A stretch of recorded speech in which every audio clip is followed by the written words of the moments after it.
Welcome to the ExecMBA podcast. I'm your host, Brett Twitty, and you are listening to a new episode. On this episode of the podcast, I'm excited to share my recent conversation with Jason Lamb. Jason is a graduate from our Executive MBA Class of 2014, and he is also an entrepreneur. Jason and I recently connected via Zoom to talk a bit more about his background, what led him to pursue an MBA, how he chose Darden, how things are going with his business, and much more. I think you're going to enjoy this conversation. So without further ado, here is my interview with Jason Lamb. Jason, welcome to the podcast. Thanks, Brett. Good to be here. All right. Before we get started, before we get into the meat of our conversation, just want to check in and see how you're doing. How are you and your family at this time? Yeah, everybody's great. We just got a COVID labradoodle, Zorro, that is taking up a bunch of our attention these days.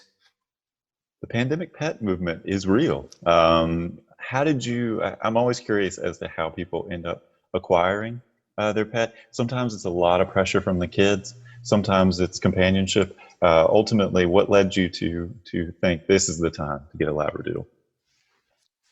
I ask myself that a lot more lately as we're raising the pup. It was the kids asking about having having a dog, for sure. Well, small but mighty. The kids are you cannot ignore them when it comes to these kind of things. I have a number of colleagues who are in a similar situation. They are now puppy owners with all that entails. It sounds like you're having a similar experience. Yep, it's good.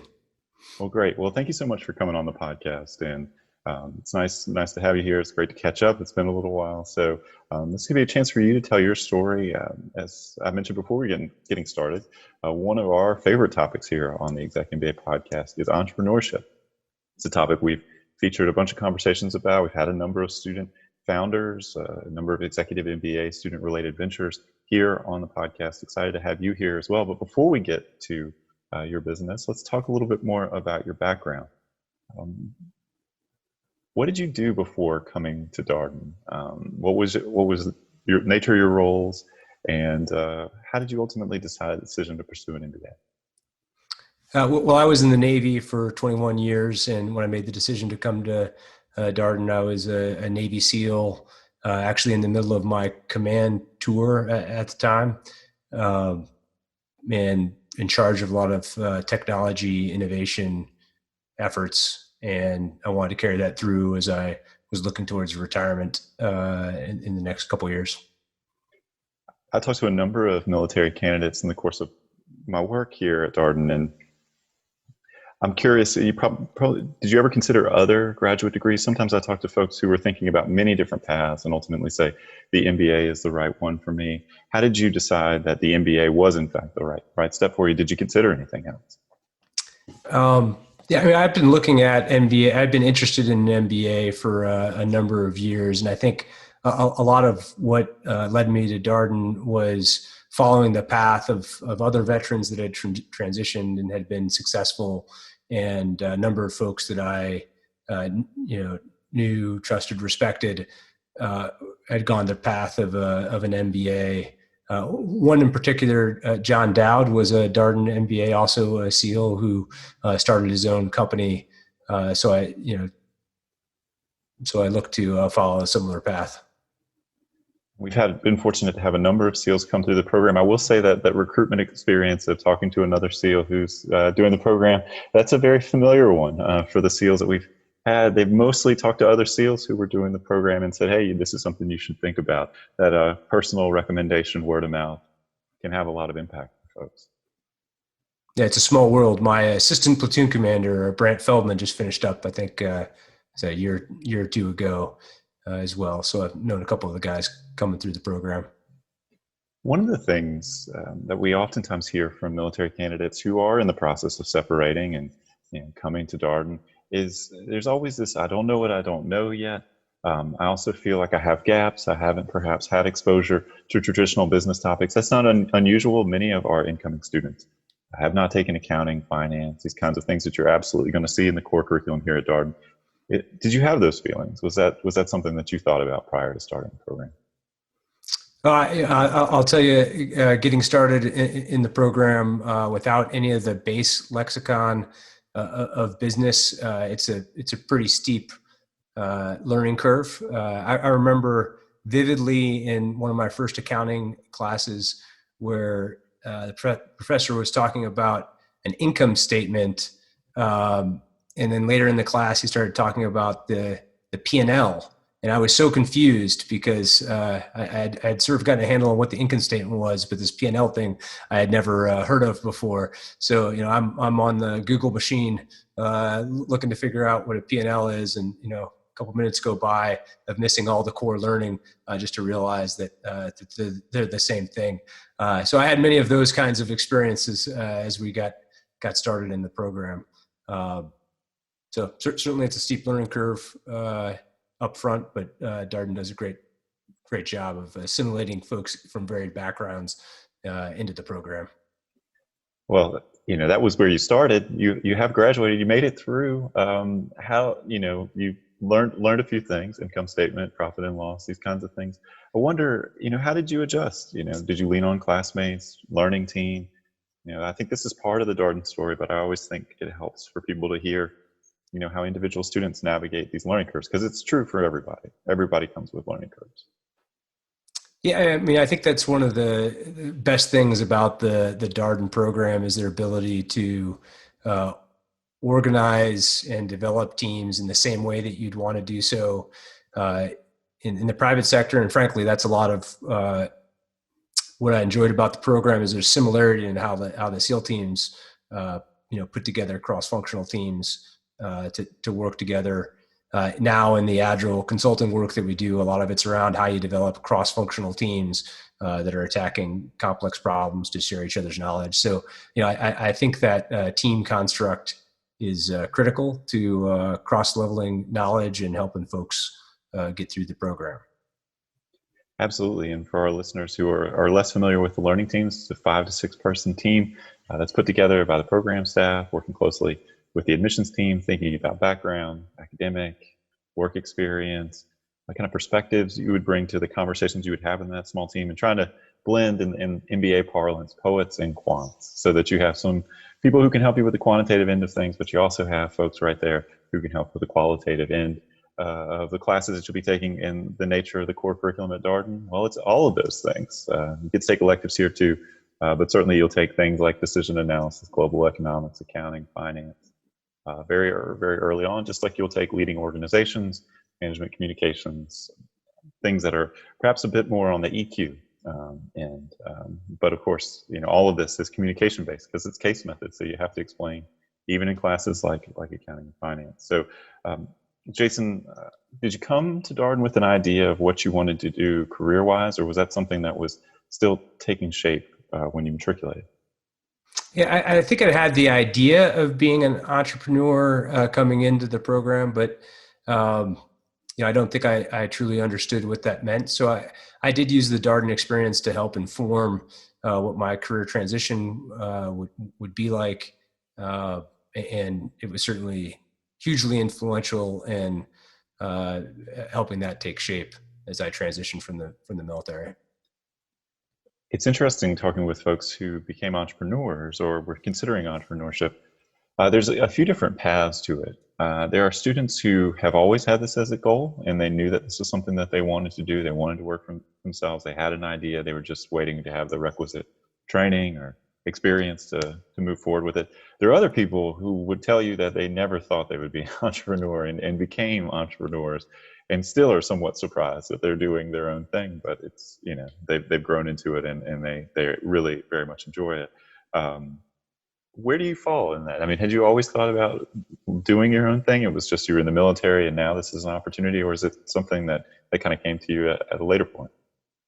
I think I'd always known that I wanted to start a business. Which type of business and the mechanics around it, I didn't know enough of. And frankly, beyond Darden, getting some time in industry to understand that was important to inform my decision to start a business. But at some level, I had been interested in starting a business all along. Well, I want to drill down on your previous comment about using your Darden experience to kind of explore entrepreneurship or starting your own business. What did that look like for you? Well, I'll tell you, probably the most influential class that I took was the entrepreneurial thinking class with Venkat. And, he really, and I think the biggest point of it was uh, the first time you start a business, your probability of failing is very, very high. But the cycles that you get from iteration and the learning that you get, that most entrepreneurs, if they stay with it over time, probabilistically you will be successful. And to think of it as learning iterations rather than as a one-shot success or failure kind of approach was super helpful in thinking about the risk of starting a company differently.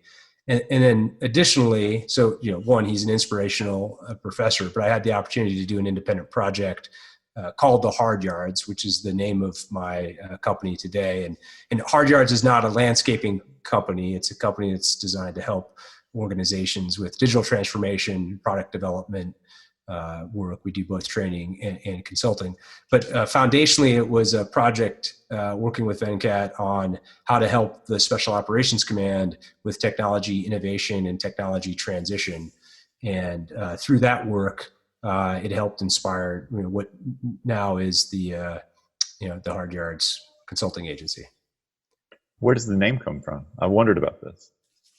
Yeah, so I was in one of Alan Bekenstein's macro econ classes, and he teaches sometimes out of term down in New Zealand, where they play a lot of rugby. And in rugby, they talk about doing the hard yards, which is getting the ball out of the scrum and down the field.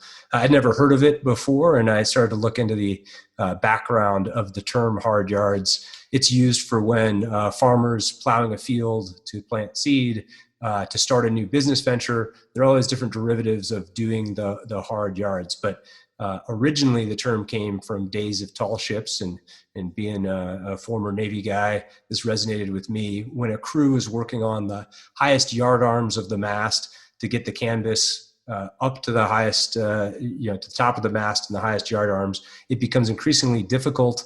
The more canvas that's let out due to the weight and due to the difference from the distance from the center of gravity.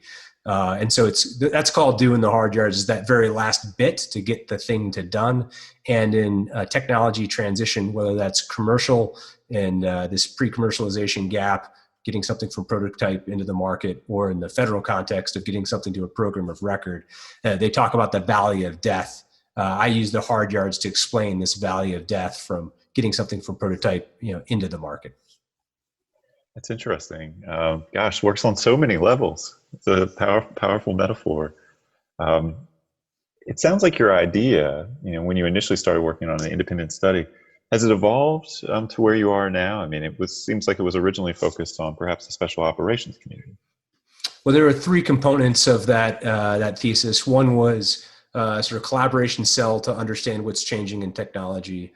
Another was non-traditional a finance arm. So the Central Intelligence Agency has a venture capital entity called InQtel, and I thought that Special Operations Command could use something like that. And through the study at Darden, understanding what that really meant and the finance around it was super helpful to inform that component. And then the third part was through both Gene Ledka's design thinking class at Darden and one of my classmates who's now a partner at Hard Yards, Mark Prashinsky, who taught our cohort agile software development practices in the evenings.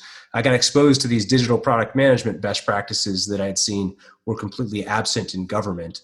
So these three stools, the collaboration and exposure to new technologies, non-traditional in the government, non-traditional finance, the application of things like venture funding, and then third, these product development best practices. Based on that awareness, when I made the decision to start the company, I focused the business on what it is today as those commercial product development best practices. And about half of our revenue comes from supporting the government and teaching the government how to apply these commercial practices to the federal programs. Let's go back just a second. So you graduate from Darden. What do you do immediately after graduation? Do you start your business, or is there a step between Darden and where you are now?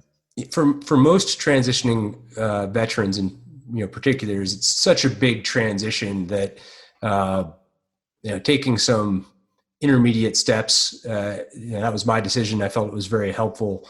I had retired out of an organization that had the first Department of Defense advanced analytics program in the top secret instance of the cloud. Amazon calls this C2S. And I knew I wanted to go into technology. So when I transitioned from the military, I went to work at a small software development firm.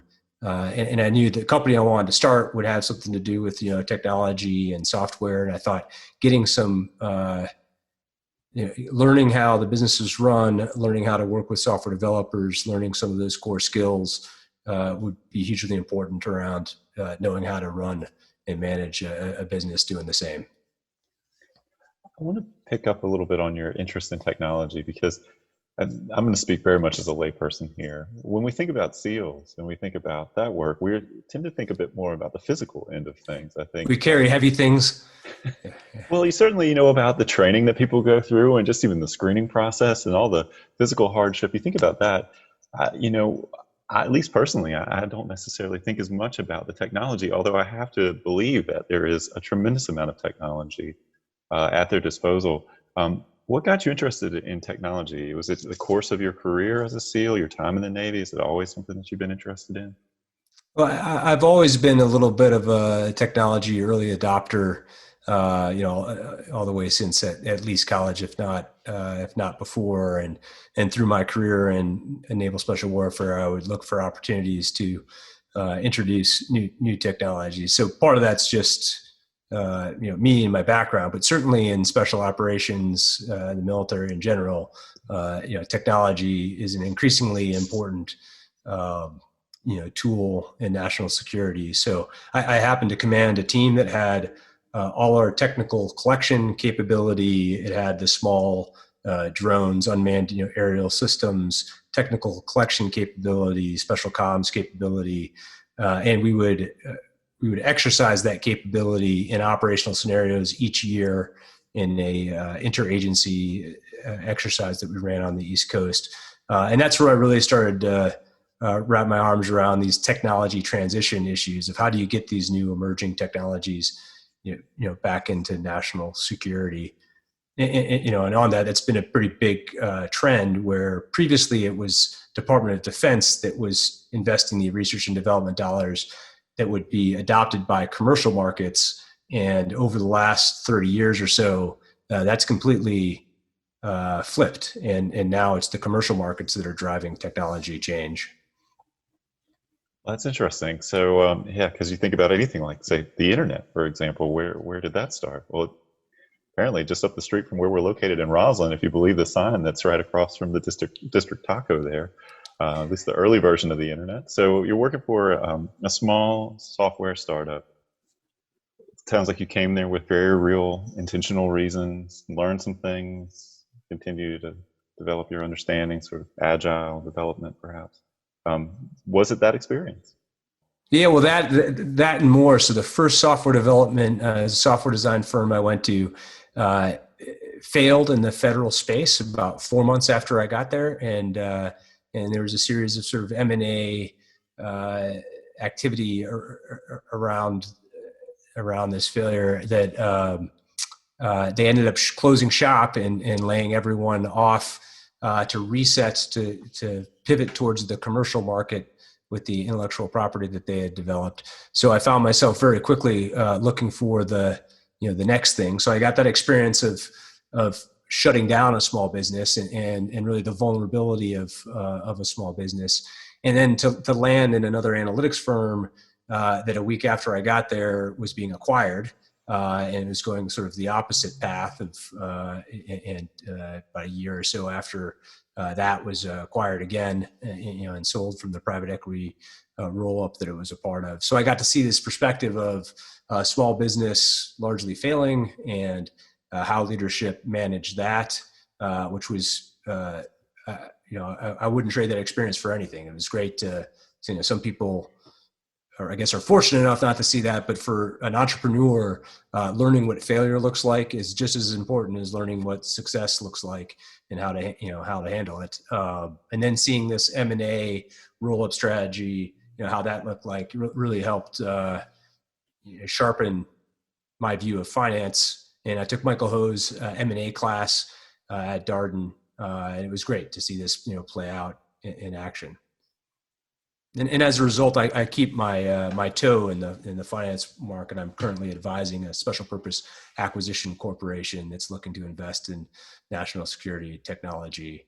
But again, without the experience of Darden, wouldn't have been informed enough to sort of be aware of the strategic impact on the business and how to play a complementary role in that.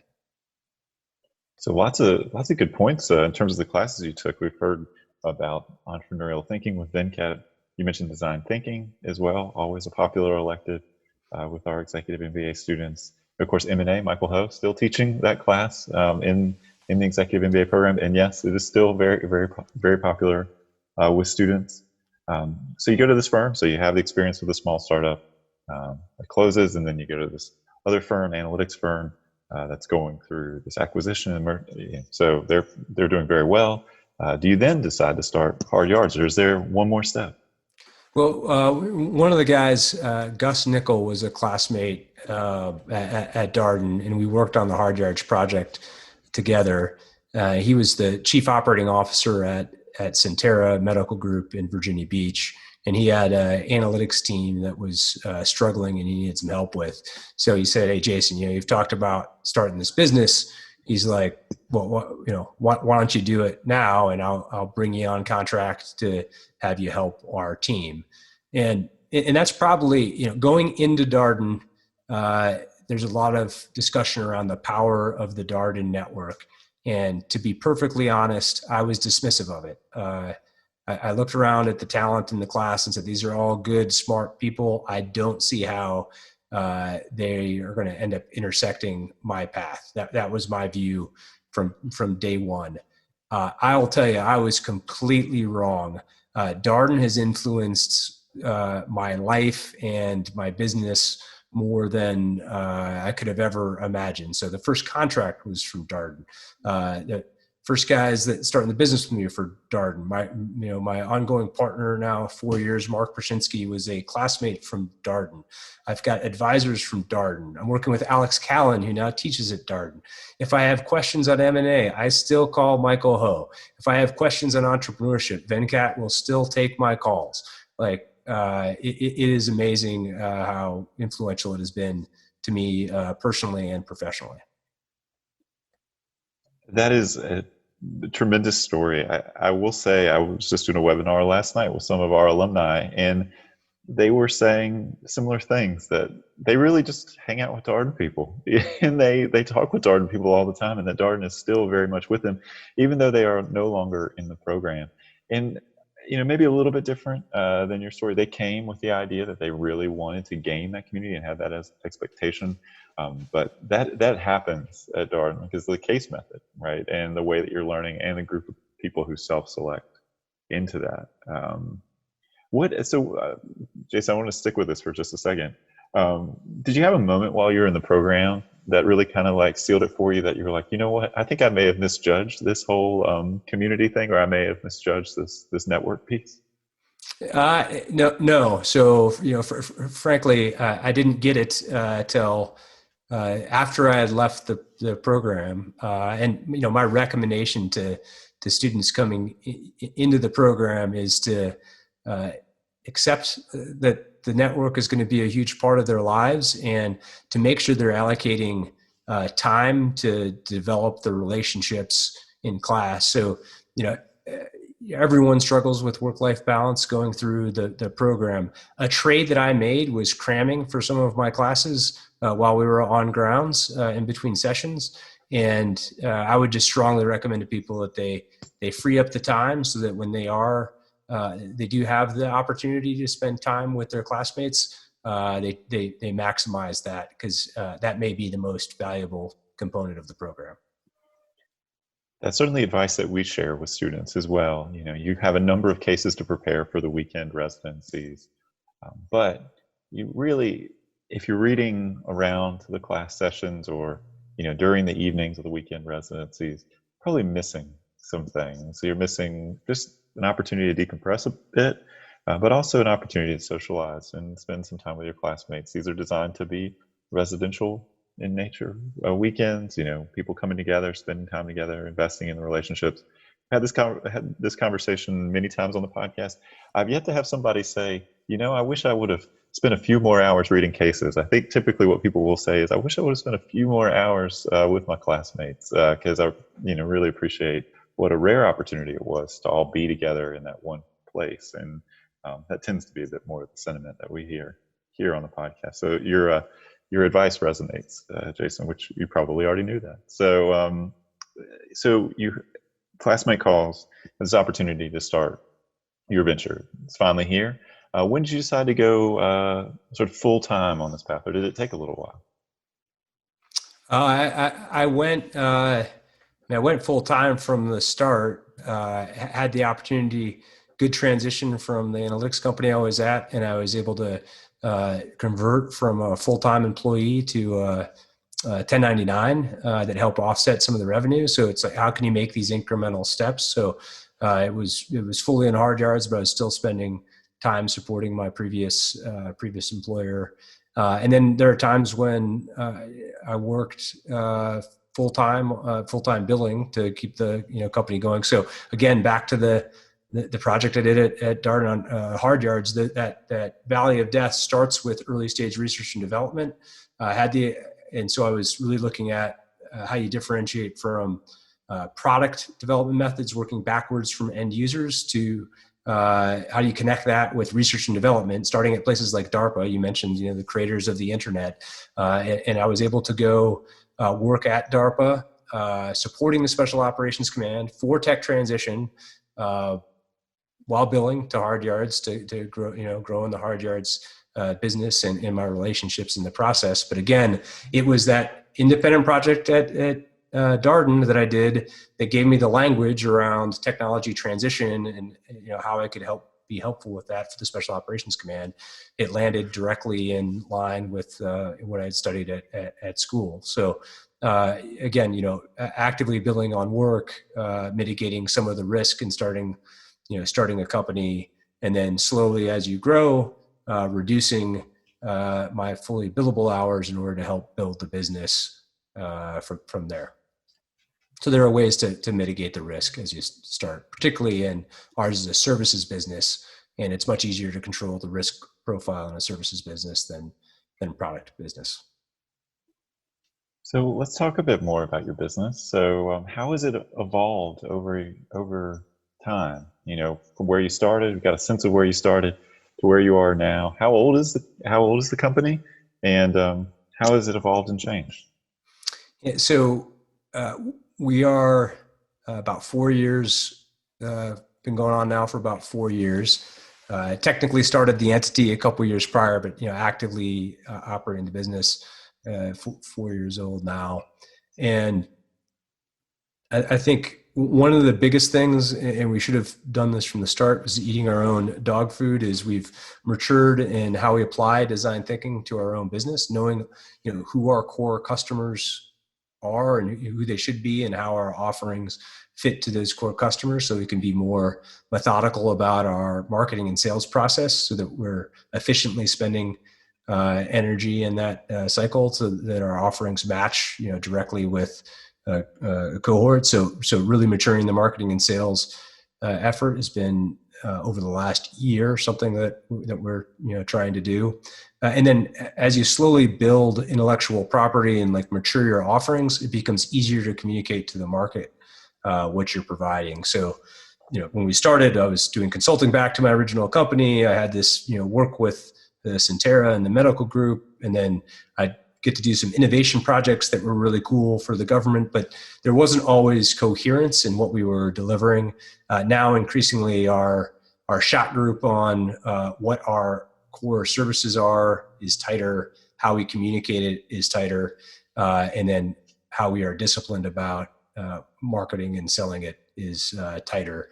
So I think that gets, we started out with this idea of hypothesis testing to see what the market would buy. And as we've gotten a better sense for that, our offerings get better. Well, it certainly sounds like you learned some things. Are there any other lessons that have come along over these past 4 years that you would highlight for any potentially budding entrepreneurs listening to this podcast? Anything that stands out to you? I think so. We've been developing some new offerings. So one, for example, is a data dojo, which is we bring product managers in with data from their products and how they're managing that to show them in a business intelligence tool how to analyze the efficiency of their processes through a 5-day offering. And as we've rolled out things like this, we start with this idea. We have a hypothesis about who the end user is and who will sell it, but we didn't always build out the next actions of what's the marketing, what's the sales strategy, beyond the initial investment in the offering. So every time you roll out a new capability, before you're investing the money in doing that, you should already have the plan to bring it to market. You don't want to build the thing and then start thinking about the marketing and sales strategy. You could almost offer that you can market and sell it before you even have it built, and use that as a small test to understand the market willingness to pay for your product. It's interesting to hear you talk about sort of this hypothesis testing, because it certainly resonates with other conversations I've had with people who've talked about the mode of entrepreneurship they encountered at Darden. This idea of effectuation, where you basically go and you make small bets just to see, take it to the user. What do they say about it? How do you refine the idea? Is that the sort of inspiration for the way that you think about all of this? Absolutely. And while I never took Sarah's class on effectuation, I was certainly, and part of my decision to come to Darden was tied to her writings about effectuation. And then as I built a relationship with Alex Cowan, who's now an advisor for Hard Yards, he is currently studying on hypothesis-driven development as a core product development best practice for these things. So there's tons of intersections to commercial product development and the offerings that you get exposed to while you're at Darden. One thing that's been on my mind, I've talked to some of our recent grads who are veterans, active duty as well, and a number of them have referenced entrepreneurial interest. And I don't want to overgeneralize here because everybody has their own path, but it does seem like a number of people who have had a service background and they're now either separating or they're still in, but they have an MBA now. It seems like entrepreneurship comes up. Do you think that there's something about having that military experience that makes you feel like you can take this on, or do you find that this is the case that there is this real entrepreneurial spirit in the? I don't. Hopefully, I'm not too far off base. It feels like a thing to me. It's funny because I was talking to some, I can't remember the context of it. I was talking to someone about the fact that I had no idea what I was doing. And they said, no, Jason, you don't want to say that. You don't want to say that you don't know what you're doing. I said, you are unencumbered by the burden of knowledge. So there's probably an element of that, is that, when you come out of the military without any business experience, like you're unencumbered by the burden of knowledge. There's probably some indexing on the fact that growing up in a really large bureaucracy where you don't have a lot of control, that there's probably just a desire to explore what some level of autonomy and control could look like. At least for me, that's certainly something that I wanted to explore, because it's just very different than my exposure to government. I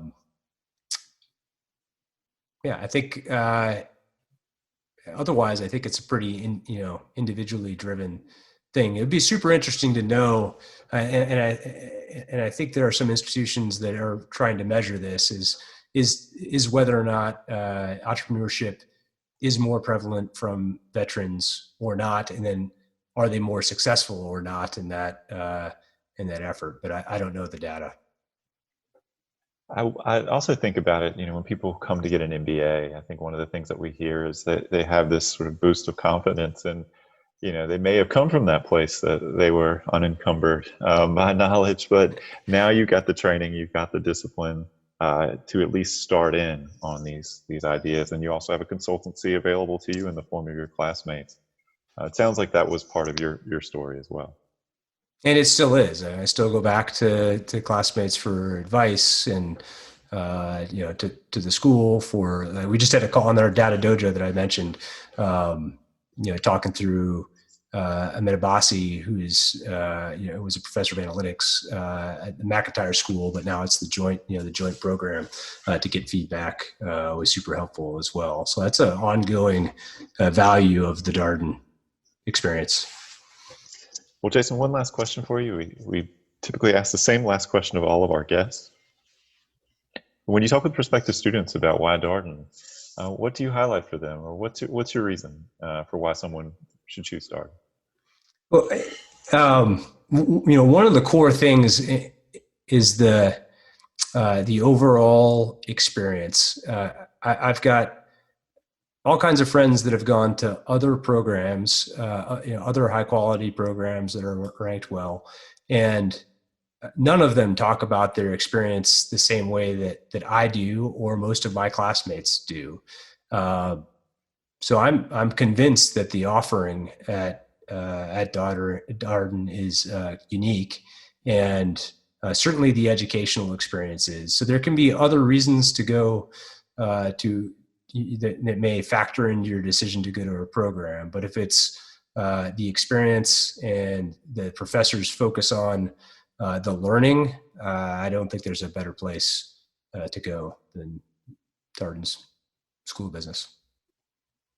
That is certainly something that resonates with us from the admissions committee. I will say, the thing that we oftentimes highlight with students is when you think about working professional programs, you're sometimes thinking in this very sort of transactional mode, right? I'm going to work while doing this. The MBA is the end goal, and it tends to sometimes become all about that end goal. And at Darden, it's all about not just the end goal, but what happens during the time that you're here. And so it becomes this interesting kind of blend of maybe the convenience of a working professional program, continue working and pursuing a degree, but maybe with that little bit more of that relationship feel, the cultural feel that you might think would come with, say, a full-time residential MBA. So you can really get to know your classmates.